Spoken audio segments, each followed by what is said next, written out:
Mesdames et messieurs, bonjour. Je suis honoré vraiment de par vos encouragements. J'ai la force, par la grâce de Dieu, de pouvoir avancer. Je loue Dieu pour, n'est-ce pas, toutes ces émissions et je crois que vous n'êtes pas seul. Je crois que vous suivez soit avec votre précieuse et merveilleuse épouse ou avec votre époux ou alors avec vos enfants. C'est important, c'est très important, hein, par des petits instants tels que ceux que nous avons pour pouvoir, n'est-ce pas, hein, entendre la parole de Dieu ensemble pour avoir le même thermomètre qui évalue, n'est-ce pas, la dimension, n'est-ce pas, de la foi de votre maison, de votre foyer, de votre chambre. Que Dieu soit loué. Alléluia. On va ouvrir nos Bibles dans le livre de Luc au chapitre 7. Je vais faire la lecture à partir du verset 1. Il est écrit: après avoir achevé tous ses discours devant le peuple qui l'écoutait, Jésus entra dans Capernaum. Un centenier avait un serviteur. Un centenier avait un serviteur auquel il était très attaché et qui se trouvait malade sur le point de mourir. Et ayant entendu, God bless your name, ayant entendu parler de Jésus, oh yes, il lui envoya quelques anciens des Juifs pour le prier de venir guérir son serviteur. Alléluia. Ils arrivèrent auprès de Jésus et lui adressèrent d'instantes supplications, disant: il mérite que tu lui accordes cela, car il aime notre nation, et c'est lui qui a bâti notre synagogue. Jésus étant allé avec eux, n'était guère éloigné de la maison, quand le centenier envoya des amis pour lui dire: Seigneur, ne prends pas tant de peine, car je ne suis pas digne que tu entres sous mon toit. C'est aussi pour cela que je ne me suis pas cru digne d'aller en personne vers toi. Mais dis un mot, et mon serviteur sera guéri. Car moi qui suis un soumis, car moi qui suis soumis à des supérieurs, j'ai des soldats sous mes ordres. Et je dis à l'un: va, et il va. À l'autre: viens, et il vient. Et à mon serviteur: fais cela, et il le fait. Lorsque Jésus entendit ces paroles, il admira le centenier et se tournant vers la foule qui le suivait, il dit: je vous le dis, même en Israël, je n'ai pas trouvé une aussi grande foi. De retour à la maison, les gens envoyés par le centenier trouvèrent guéri le serviteur qui avait été malade. Alléluia. Gloire à Dieu. C'est l'histoire, n'est-ce pas, du centenier, le Romain, que vous connaissez. Alléluia, celui-là qui était chef d'une centaine de soldats, c'est pourquoi il s'appelait centenier, voilà, ça vient de cent, centaine, alléluia. Donc il avait sous ses ordres des soldats et qui avait un serviteur qui était malade mais sur le point de mourir, alléluia. Et il va donc aller vers Jésus pour lui demander, n'est-ce pas, de pouvoir faire quelque chose pour son serviteur. Et Jésus va d'abord hésiter. En fait, il ne va pas vouloir aller. Il va dire: non, mais moi, qu'est-ce que je vais faire avec un Romain? Et puis, les chefs de la synagogue, les anciens vont prier pour lui en disant: non, on va faire quelque chose parce c'est un homme bon. Il mérite que tu lui accordes cela. Alléluia. Et donc Jésus va partir et puis il va écouter le message parce qu'il n'a pas pu entrer dans la maison. Il va être impressionné par la foi de ce monsieur. Alléluia. Gloire à Dieu. Pourquoi cet homme centenier va, n'est-ce pas, se battre pour guérir son serviteur? Alléluia. C'est une grande question. Étant centenier, donc officier de la garde royale, alléluia, il va certainement, vu l'importance qu'il accordait à son serviteur, il va certainement l'amener dans des grandes cliniques et tout faire pour que son serviteur trouve la guérison. Mais rien ne va se passer. Il va l'amener dans peut-être des praticiens pour qu'il fasse quelque chose. Mais rien ne va se passer jusqu'à ce que finalement il va entendre parler de Jésus et là il va dire: oh, c'est certainement la porte que Dieu m'offre, que Dieu ouvre pour moi. Si je ne fais rien, je suis foutu. Alléluia.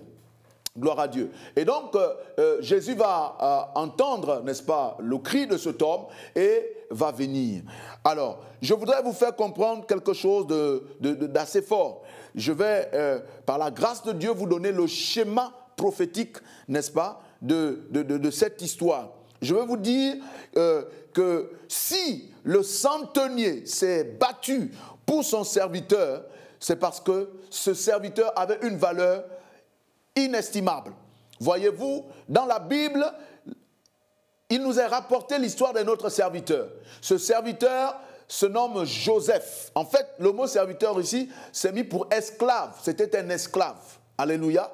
Donc ce serviteur, cet esclave, se nomme Joseph. La Bible nous dit que Joseph, après qu'il ait été vendu par ses frères pour aller en Égypte, il va devenir esclave. Il va être au service, n'est-ce pas, des grandes personnalités de la place à l'époque.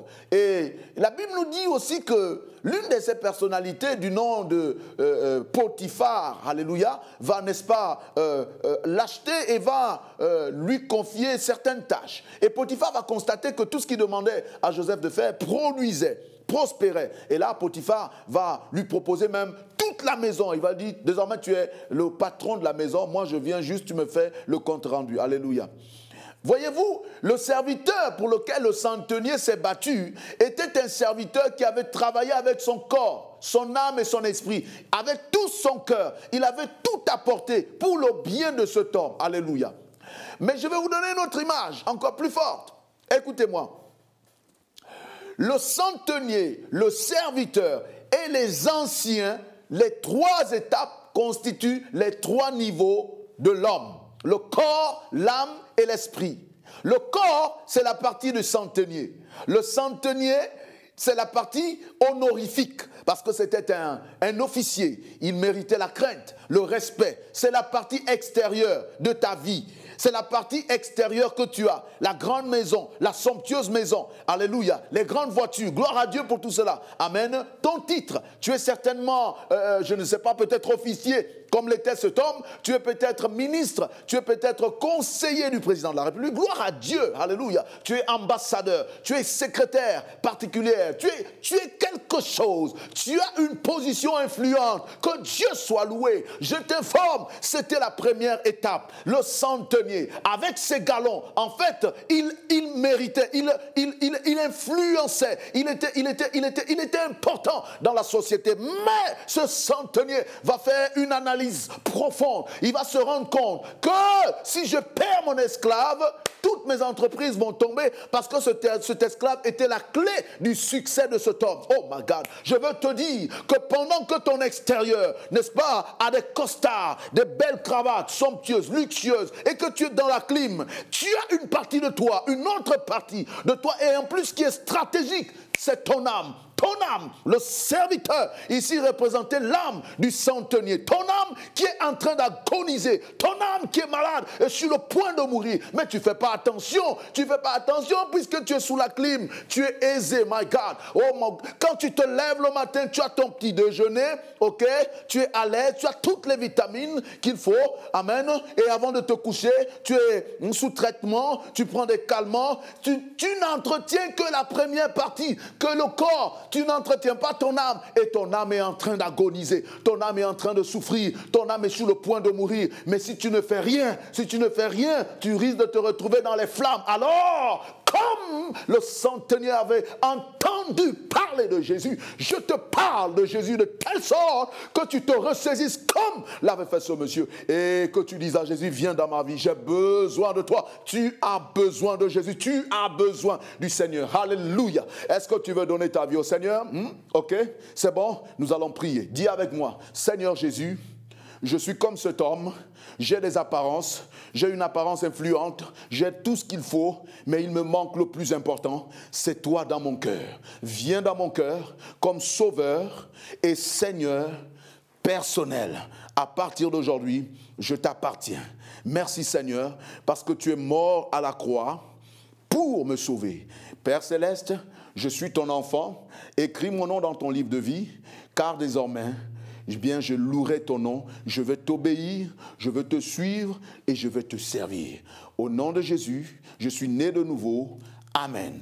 Alléluia, vous êtes né de nouveau, vous êtes sauvé, vous appartenez maintenant à la grande famille, vous avez entendu parler de Jésus, eh bien vous avez reçu Jésus dans votre vie. Vous pouvez appeler avec des contacts au contact qui s'affiche sur le bas de votre petit écran. Alléluia. Si vous avez des questions ou si vous connaissez une église dans votre entourage, vous pouvez simplement vous y rendre ce dimanche et Dieu va vous bénir. Amen. Je crois que j'ai été honoré, n'est-ce pas, de vous aider au travers de cette parole et je prie que cela continue. Ma prière, c'est que vous ne vous limitiez pas simplement à écouter, mais que vous puissiez agir, obéir à la parole de Dieu. Alléluia. Amen. Surtout, parlez de cette émission à vos connaissances. Dites-leur qu'il y a un temps où Dieu vient le soir et le matin afin de nous bénir, assaisonner les heures de la journée. Que la paix soit avec vous au nom de Jésus. Amen.